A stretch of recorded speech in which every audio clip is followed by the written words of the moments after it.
నమస్తే. సో, ప్రస్తుతం నేను గాంధీ భవన్ మెట్ల దగ్గర ఉన్నా. మన ఇంటి దగ్గర మన పరిసర ప్రాంతాలు, మన ఇల్లు కావచ్చు, మన గల్లీ కావచ్చు, మొత్తం రాష్ట్రం వ్యాప్తంగా ఇటు హైదరాబాద్ వ్యాప్తంగా కూడా సో, మన ఇల్లు నీట్‌గా ఉండాలన్నా, మన గల్లీ నీట్‌గా ఉండాలన్నా చెత్త బండి రావాల్సిందే. సో, ఆ చెత్త బండిని ఇప్పుడు చెత్తకు సంబంధించినటువంటి ఒక యూనియన్ ఉంటది. ఆ యూనియన్‌కి సంబంధించినటువంటి వాళ్ళు నా ఎనకాల ఉన్నారు. సో, ప్రధానంగా ఇక్కడ సమస్య ఏందంటే వాళ్ళకి సంబంధించి ఏదైతే ఈ చెత్త వసూలు చేసే పద్ధతి అంతా కూడా ఇప్పుడు వాళ్ళ చేతుల్లో ఉంది. సో, ఇప్పుడు ఒక కంపెనీకి అప్పజేసే ప్రయత్నం మరి చేస్తా ఉన్నారు అనేది వీళ్ళు చెప్తున్నారు. సో, అసలు ఏంటి కారణాలేంటి కనుక్కుందాం. అసలు ఏంటన్నా ఏంటి ప్రధానంగా ఉన్నటువంటి మీ డిమాండ్ ఏంటి? ఏమంటున్నారు? ప్రభుత్వం ఏం చెప్తుంది? మీరు గతంలో ఎట్లున్నారు? ఇప్పుడు మీరు ఏం చేయాలనుకుంటున్నారు? మేము గత 35 సంవత్సరాల నుండి 30 సంవత్సరాల నుండి దాదాపు 35,000 కార్మిక కుటుంబాలు ఉన్నాయి. ఓకే. ఏదైతే వృక్ష లాక్కుంటా ఇంటింటి తిరిగి చెత్త తీస్తామో దానికే ఏదైతే మేము ముందు గత సంవత్సరాలు మా అయ్యల కాను తాతల కాను పని ఎట్లయితే కొనసాగించినామో ఆ విధంగానే మేము ఇంటింటికి మాకు దూరం చేయకూడదు. ఇంటికి ఇచ్చే 50-100 రూపాయలతోటే మా ఇల్లు గడుస్తుంది, మా జీవనం సాగుతుంది. కరోనా టైంలో కూడా మేము మా 15 మంది కార్మికులు సర్దిపోతే కూడా ఏ ప్రభుత్వాన్ని ఆదుకోలేదు, ఎవరు ఆదుకోలేదు. మా కుటుంబాలకు మేమే యూనియన్ తరపు నుంచి అందరం తల అంతంత చంద వేసుకొని మేము జీవనం కొనసాగిస్తున్నాం. అదే బండిని తీసుకొని వాళ్ళ కుటుంబాలు లేడీస్ కూడా పనిచేసి జీవనం సాగిస్తూ వాళ్ళ పిల్లలకు చదువు నేర్పించుకుంటారు. చిన్న చిన్న లోన్లో ఏదో పెట్టుకొని ఇల్లు కట్టుకున్నారు, అప్పుల్లో ఉన్నాము, చాలా ఇబ్బందులు ఉన్నాం ఇప్పటికైతే.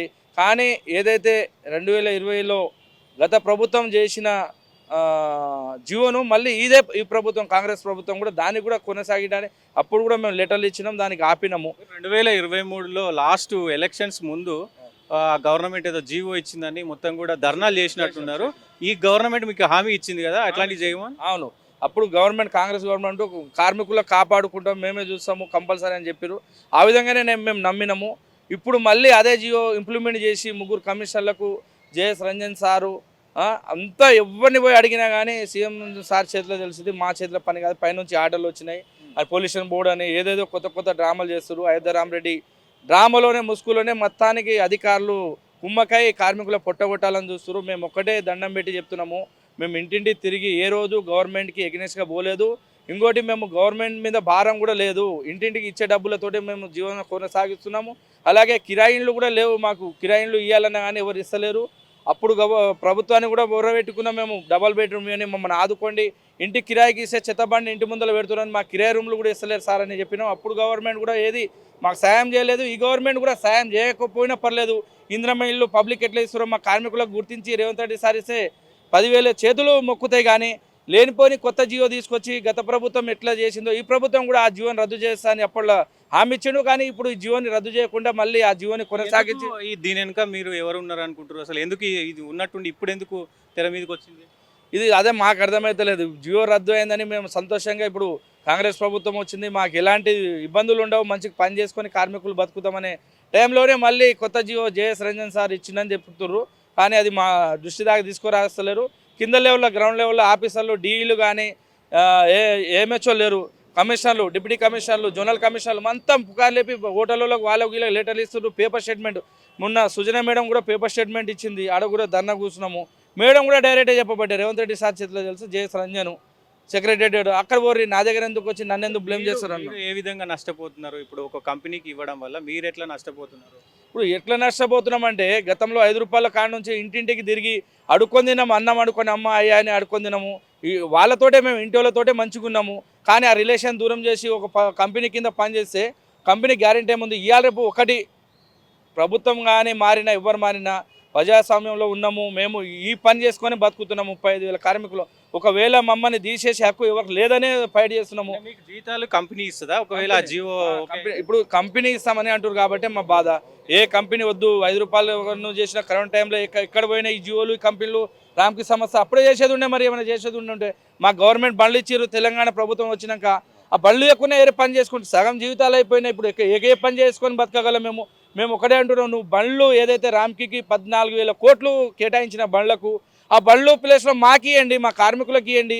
ఖండమైన పాతగైన 15-16 సంవత్సరాలైన బండ్లు ఇచ్చి ఆ బండ్లు ఇచ్చి మాతో మెరుగైన సేవలు అందించుకోండి. ఎవరైనా 2-3 చేయకుండా వాళ్ళకి పెనాల్టీ రూపంలో లేకుంటే వాళ్ళకి తీసేసి వేరే కార్మికుని పెట్టాను. కానీ ఒక ప్రైవేట్ సంస్థకు పెట్టేసి మా నెత్తిపైన వాళ్ళు 16,000 14,000 పని చేయాలంటే ఎట్లా చేస్తాం? ఇవాళ రేపు ఇంటి కిరాయి పెరిగింది, పెట్రోల్ డీజిల్ పెరిగింది, దానివల్లన ఇప్పటికి మేము నమ్ముతున్నాము రేవంత్ రెడ్డి సారు ఈ జియో తీసేసి కార్మికులకు కాపాడతాడని నమ్ముతున్నాము.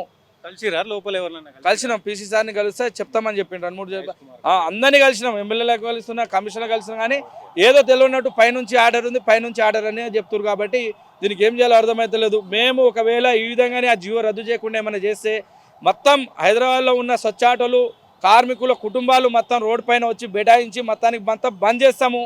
ఆడు వరకు ప్రభుత్వాలు కానీ ఎవరైనా అధికారులు కుమ్మకైనా కానీ వాళ్ళను సస్పెండ్ చేసి మా కుటుంబాల కార్మికుల కుటుంబాలకు ఆదుకోవాలి.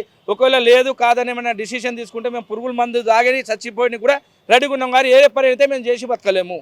సో ఇంకెవరైనా మాట్లాడతారా లేదా? సో ఇది పరిస్థితి ప్రధానంగా వాళ్ళకు ఉన్నటువంటి సో ఉన్న పరిస్థితి ఇది. ఖచ్చితంగా ప్రభుత్వం దీనిపైన స్పందించాలి.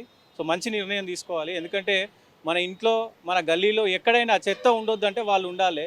సో ఒక ప్రైవేట్ కంపెనీకి ఇస్తే ఇప్పటికే రామ్కి సంస్థ పైన చాలా వ్యతిరేకమైనటువంటి ఆరోపణలు వస్తూ ఉన్నాయి. ఆ కంపెనీకి సంబంధించి కూడా గత ప్రభుత్వం మీద కూడా మరి వివాదాలు వచ్చినాయి, ఆరోపణలు వచ్చినాయి. ఈ ప్రభుత్వం మీద కూడా మరి వివాదాలు ఆరోపణలు వస్తున్నాయి. సో ఇప్పుడు వీళ్ళ పరిస్థితి, వీళ్ళు ఏదైతే నేరుగా ఇంటికి వెళ్ళి వాళ్ళ దగ్గర 100, 150 తీసుకొని వాళ్ళ జీవన ఉపాధిని మరి ఎల్లదీస్తారు. సో ఇప్పుడు ఒక కంపెనీకి అప్పచెప్పి మరి ఆ కంపెనీ ఎట్లా చెప్తే గట్లా వాళ్ళు వీళ్ళనే పెట్టుకుంటారు అనేది గ్యారంటీ కూడా వాళ్ళకి లేదు. సో వాళ్ళ పరిస్థితి ఏంటి, వాళ్ళ బాగోగులు ఎవరు చూడాల్సిన అవసరం ఉంది. ఎందుకంటే మొత్తం జిహెచ్ఎంసీ కావచ్చు, అటు టౌన్లలో కూడా ఇదే పరిస్థితి ఉంటుంది. కాబట్టి ఖచ్చితంగా ప్రభుత్వం దీనిపైన ఒక మంచి నిర్ణయం తీసుకోవాలని చూద్దాం. మరి రేవంత్ రెడ్డి గారు అలాగే మహేష్ కుమార్ గౌడ్ కాంగ్రెస్ ప్రభుత్వం ఏం చేయబోతుంది, జిహెచ్ఎంసీ ఎన్నికలు కూడా రాబోతున్నాయి కాబట్టి ఎలాంటి నిర్ణయాలు తీసుకోబోతారో చూడాల్సిన అవసరం అయితే ఉంది.